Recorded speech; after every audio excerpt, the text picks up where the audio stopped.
aktivitas fungsional dan rekreasi pada pasien kanker geriatrik. Jadi aktivitas fungsional dan rekreasi adalah bentuk-bentuk aktivitas yang diciptakan oleh inovasi kreasi dari fisioterapi dalam rangka memberikan latihan yang bisa dikerjakan oleh pasien yang mengandung unsur rekreasi.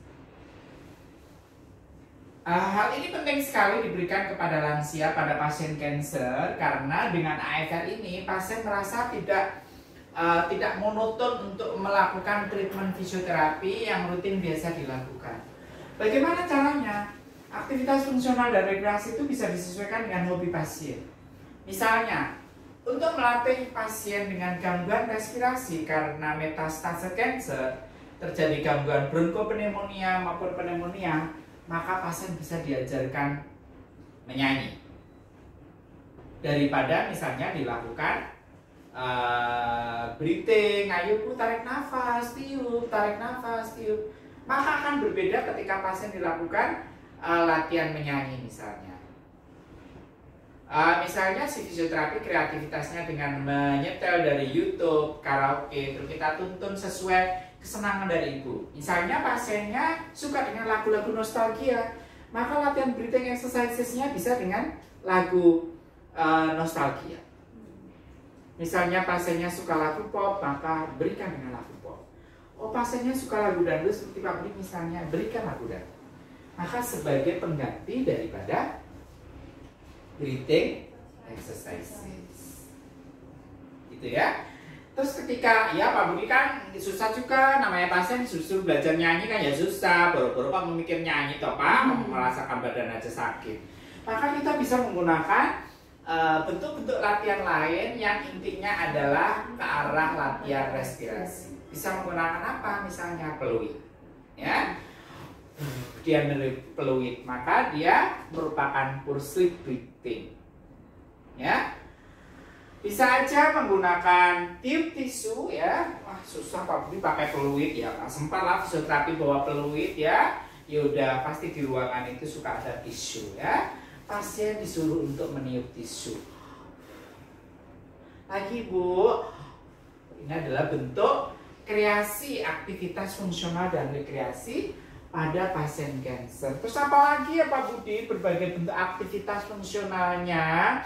Misalnya adik-adik bisa menggunakan koran atau atau benda yang tidak terpakai untuk dibikin bola, ya. Lalu bisa dipakai untuk lempar tangkap bola. Oh, gerakan untuk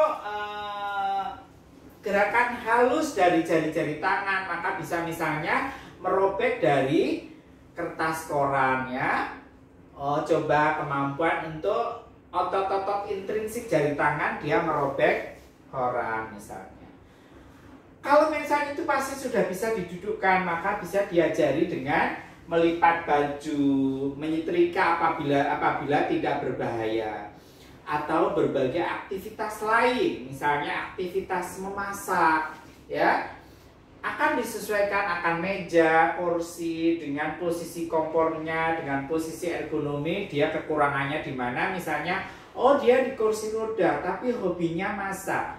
Maka aktivitas fungsional dan rekreasinya dia bisa didorong dengan kursi rodanya untuk masak dengan supervisi fisioterapi. Ini sebenarnya kerjanya OT atau fisio Pak. Ini adalah area yang bisa dikerjakan baik OT maupun fisio ya. Aktivitas yang lain lagi apa ya? Karena fungsional dan rekreasi ini ceritanya ya, maka akan bisa disesuaikan dengan kondisi lingkungan rumahnya, kondisi sosial ekonomi dari masyarakat itu ya. Misalnya, oh pasien mampu untuk melakukan lap meja, lap furniture, boleh juga. Adalah gerakan yang mana yang dibutuhkan. Misalnya untuk tidak menjadikan frozen shoulder atau keterbatasan pada bahu, misalnya bisa pasien dengan menggunakan monceng atau sulak untuk membersihkan dinding ataupun furniture yang ada. Fisioterapi memanfaatkan gerakan-gerakan yang kayak begitu ya. Jadi bisa aktivitas daily living yang hari-hari, memasak, membersihkan rumah, menyiram tanaman, ya, terus bermain dengan cucu segala macam itu merupakan bentuk aktivitas fungsional rekreasi yang fisioterapi harus mengkreativitaskan atau menginovasi sehingga menjadi bentuk treatment. Ya, demikian pada pasien kanker ya. Karena pasien kanker itu syarat nyeri dengan berbagai gerakan, maka gerakannya adalah gerakan yang tertoleransi rasa nyeri tetapi mengandung unsur rekreasi. Nah, demikian yang dapat saya sampaikan untuk aktivitas fungsional rekreasi.